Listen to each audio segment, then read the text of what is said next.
I thank the representative of Bosnia and Herzegovina for his statement. I give the floor to the representative of Lebanon. Thank you, Madam President. At the outset, I'd like to thank Mr. Pasco for his briefing and allow me to join my colleagues in extending my condolences to the government and people of Turkey for the victims of yesterday's earthquake, and to the government and people of Saudi Arabia for the passing away of His Royal Highness the Crown Prince Sultan bin Abdulaziz.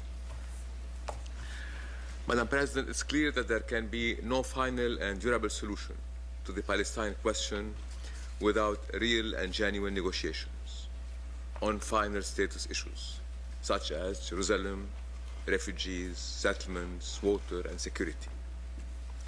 This was repeatedly emphasized by President Mahmoud Abbas before and after submitting the request of the State of Palestine for membership in our organization. This request should continue to be dealt with by this Council solely on the basis of its objective merits, in accordance with the advisory opinion of the International Court of Justice of 1948 on the admission of new states.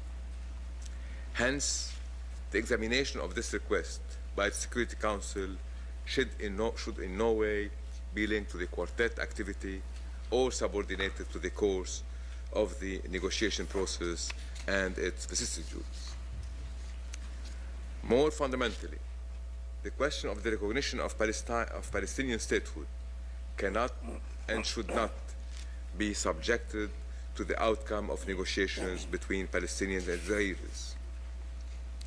Otherwise, Palestinian statehood would be made dependent on the approval of Israel. In other words, the occupying power would be granted a right of veto over the right of self-determination of the Palestinian people, a right which has been recognized as inalienable by the General Assembly since 1974. Madam President, in spite of all its shortcomings, let me now welcome the Quartet statement issued on September 23rd. Since the Quartet reiterated the obligations of both parties under the roadmap, it might be warranted to recall that with regard to security, the roadmap provides that the, and I quote, government of Israel takes no actions undermining trust, including deportations, attacks on civilians, confiscation and or demolition of Palestinian homes and property as a punitive measure or to facilitate Israeli construction. End of quote.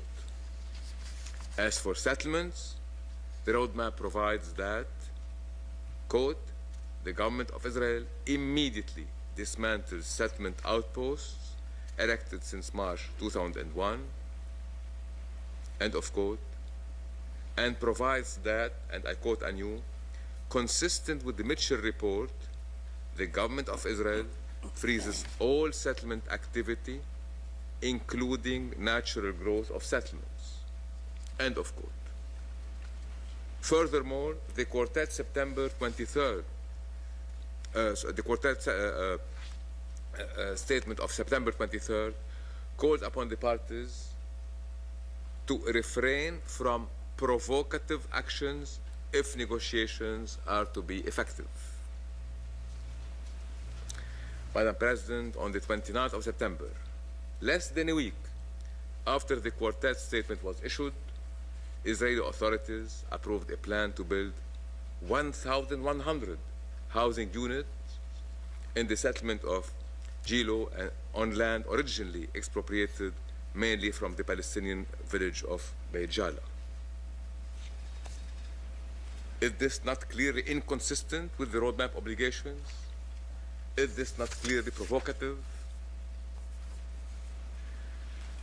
Madam President, on the 14th of October, Israeli authorities approved a plan for the construction of 2,610 units in the settlement of Givat Hamatos on land illegally annexed from Beit Safafa and Beit Lahm, further encircling East Jerusalem and cutting it off from the rest of the West Bank. Is this not clearly inconsistent with the roadmap obligations? Is this not clearly provocative?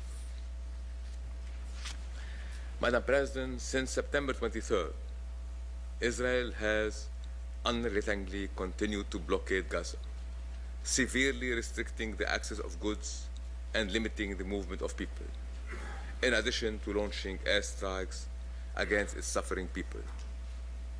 Is this not clearly inconsistent with the roadmap obligations? Is this not clearly provocative?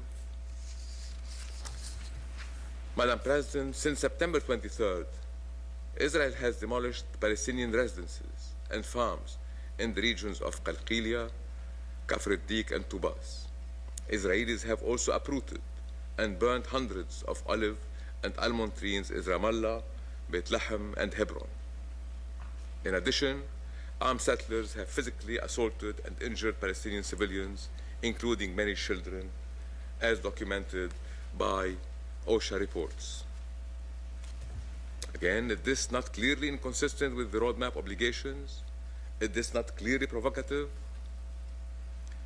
Should we also add that the erection of the wall continues unabated in spite of the advisory opinion of the International Court of Justice and the roadmap obligations? Madam President, it would not be enough for this Council to recommend to the General Assembly the admission of the State of Palestine to the United Nations. It's also this Council's duty to ensure an end to Palestine's occupation. Likewise, it would not be enough for this Council to agree that Israel is the party, undermining the possibility of a resumption of effective negotiations, as called for by the Quartet.